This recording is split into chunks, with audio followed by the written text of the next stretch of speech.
Halo sahabat geni yang terkasih dalam Kristus. Perkenalkan, nama saya Frater Bernardinus Benizi Aquino. Saya berasal dari Paroki Roh Kudus Katedral. Pada hari ini, saya akan membawakan renungan Rabu tanggal 14 Juli 2021. Tema renungan kali ini adalah jangan lupa bersyukur. Inilah Injil Yesus Kristus menurut Lukas.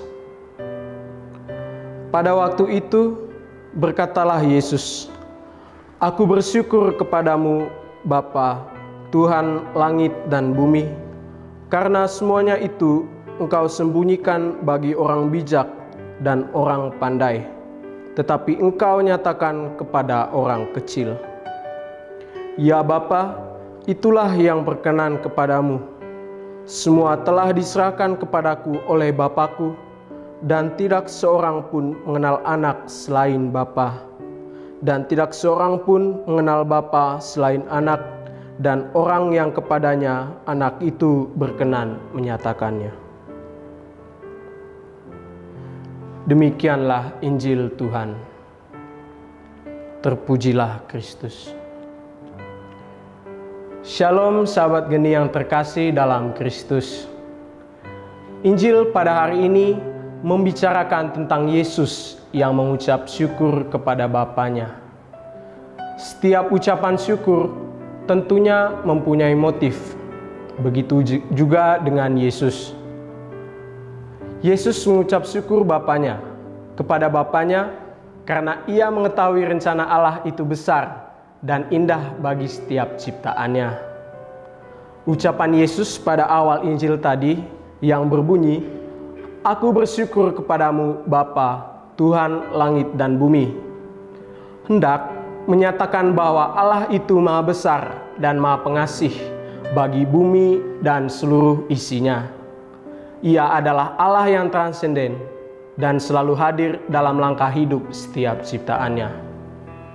Bapak, Ibu, saudara-saudari yang terkasih dalam Kristus. Jika kita simak kembali Injil pada hari ini, dalam ucapan syukurnya, Yesus menyebutkan bahwa Allah telah merencanakan sesuatu yang hanya dinyatakan bagi orang-orang kecil dan dirahasiakan bagi orang bijak dan pandai. Lalu, siapa sebetulnya orang kecil yang dimaksudkan dalam Injil hari ini? Dan siapakah orang bijak dan pandai?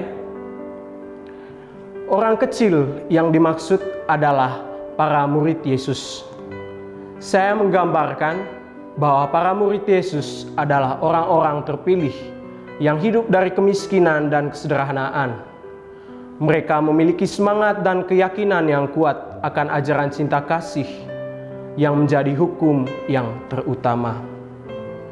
Sedangkan orang bijak dan pandai adalah orang-orang Farisi dan ahli-ahli Taurat yang dengan kepandaiannya itu mereka selalu mempersoalkan tentang perbuatan baik yang dilakukan Yesus dan para murid.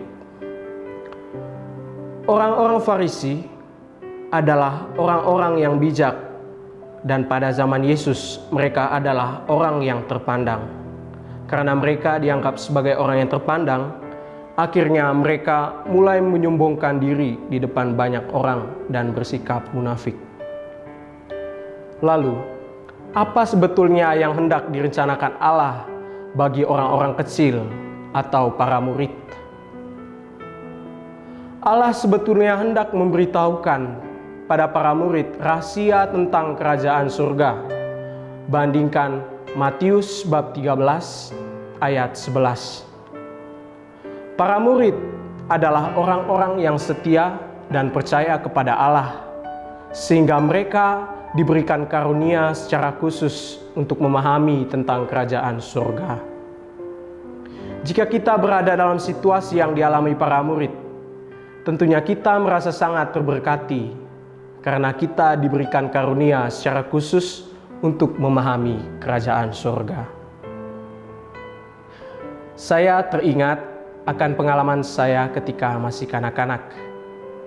Orang tua saya dan guru di sekolah selalu mengajarkan saya untuk mengucapkan terima kasih ketika diberikan sesuatu oleh teman, sahabat, ataupun tetangga.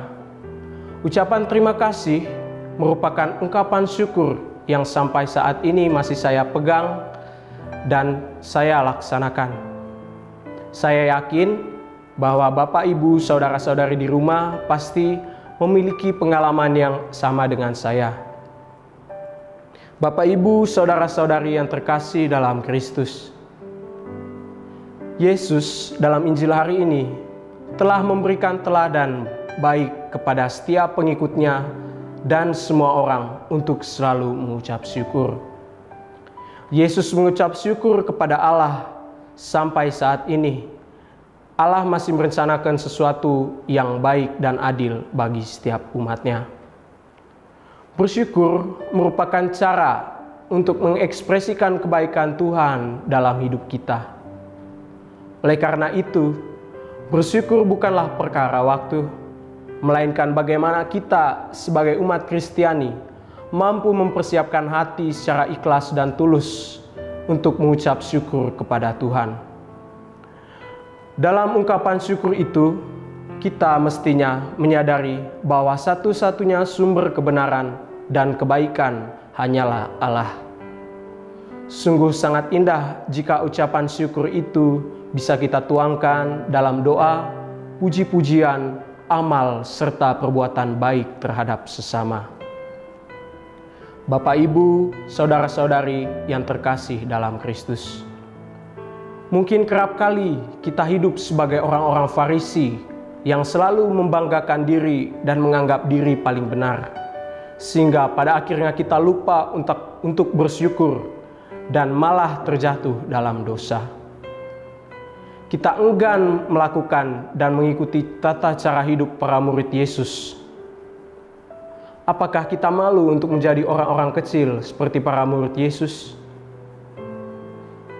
Saudara-saudari sekalian, patut diingat bahwa Yesus tidak memanggil orang bijak dan pandai untuk menjadi muridnya, tetapi Ia memanggil orang yang percaya dengan sungguh untuk melakukan tugas pewartaannya.